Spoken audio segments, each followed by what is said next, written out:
अस्सलाम वालेकुम। उम्मीद करता हूँ कि आप सब खैरियत से होंगे।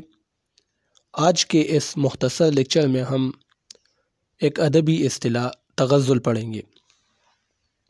तग़ज़्ज़ुल नज़म के लिए गज़ल के लिए मुख्तस है, उसके लिए ख़ास है। यानी जब गज़ल की बात होती है तो तग़ज़्ज़ुल का ज़िक्र भी साथ साथ होता है। तग़ज़्ज़ुल किसे कहते हैं? ये एक कैफ़ियत का नाम है। रंग तग़ज़्ज़ुल यानी गज़ल के अंदर जब तग़ज़्ज़ुल होती है तो इसको रंग तग़ज़्ज़ुल कहा जाता है। इसको शेरियत का हुस्न, गज़ल का अंदाज़ या गज़लियत भी कहा जाता है। तो रंग तग़ज़्ज़ुल अदब में वो अंदाज़ या कैफ़ियत है जिसमें तग़ज़्ज़ुल की खुसूसियात यानी इश्क व मोहब्बत, हुस्न व जमाल और लतीफ़ जज़्बात की तस्वीर कशी नुमाया हो, तो इसको हम रंग तग़ज़्ज़ुल कहते हैं। यानी जब गज़ल के अंदर ये खुसूसियात मौजूद हो तो इसको रंग तग़ज़्ज़ुल कहा जाता है।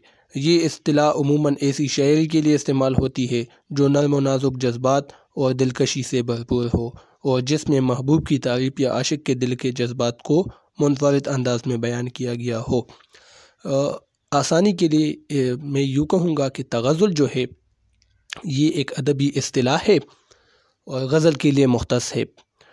जिस भी गज़ल में खूबसूरती हो आप पढ़ते हैं उस वक्त आप पर एक खुशगवार कैफ़ियत तारी होती है।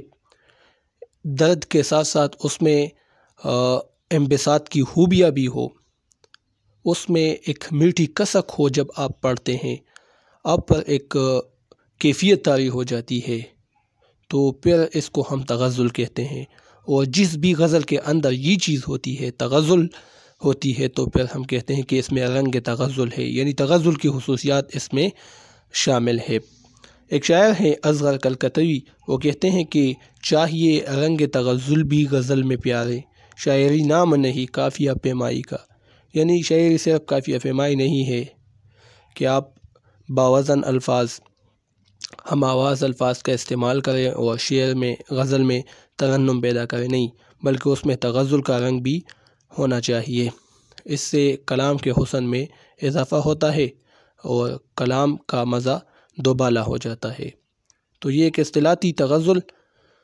उम्मीद है आप इसको सीख चुके होंगे। अगर कोई सवाल हो तो आप कमेंट में पूछ सकते हैं। अल्लाह हाफ़िज़।